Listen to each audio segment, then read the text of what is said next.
Atspindžiai.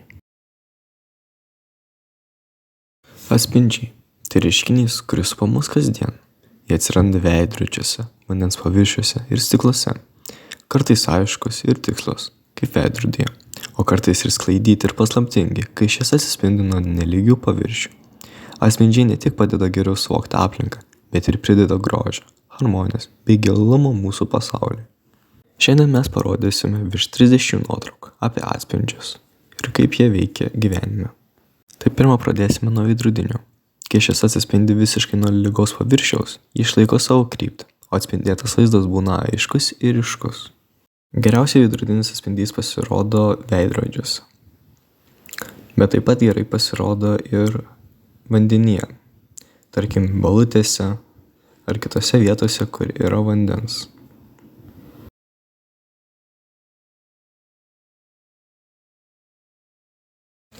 Geriausia veidrodinius atspindžius Laisvės alėjoje mes surinkome iš vandens, nes tuo metu buvo palieja ir taip galėjome greitai ir efektyviai surinkti nuotraukų, kuris apibūdintų šitus atspindžius.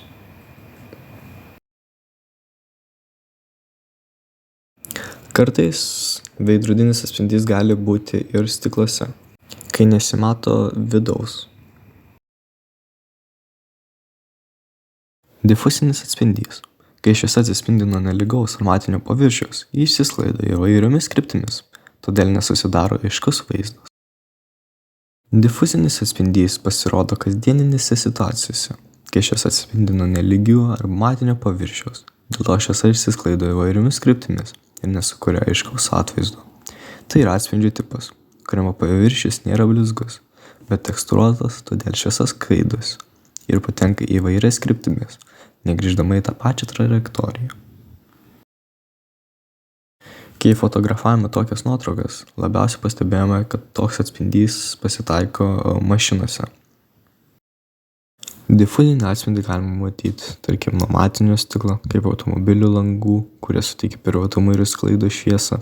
Taip pat, kai šviesa patenka į popieriaus paviršių, ji pasklinda ir neatsispindi atgal į akis, todėl galime lengvai skaityti tekstą.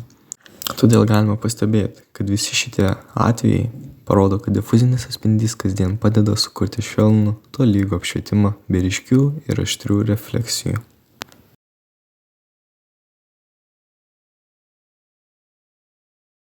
Lūžio atspindys. Tai reiškinys, kai šviesa arba kita banga pereina per paviršių, bet ne tik atsispindi nuo jo, bet ir sulaužoma. Toks lūžis atsiranda dėl šviesos greičio pokyčių, pereinant iš vienos terpės į kitą. Pavyzdžiui, iš oro į vandenį arba iš stiklo į orą. Daugiausiai galima atrasti tokių pavyzdžių, kai yra stikliniai paviršiai. Kai šviesa pereina per stiklo paviršių, ji gali sulūžti ir keisti kryptį. Tai dažnai matome, kad žiūrime į objektus pro langą, o jie atrodo iškreipti ar paslinkti. Labiausiai galime tai pastebėti, kai žiūrime per stiklą ir matosi mūsų atspindys kitame stikle, bet galime matyti ir vidų. Tai matydami, galime įsivaizduoti, kad esame kito lango pusėje.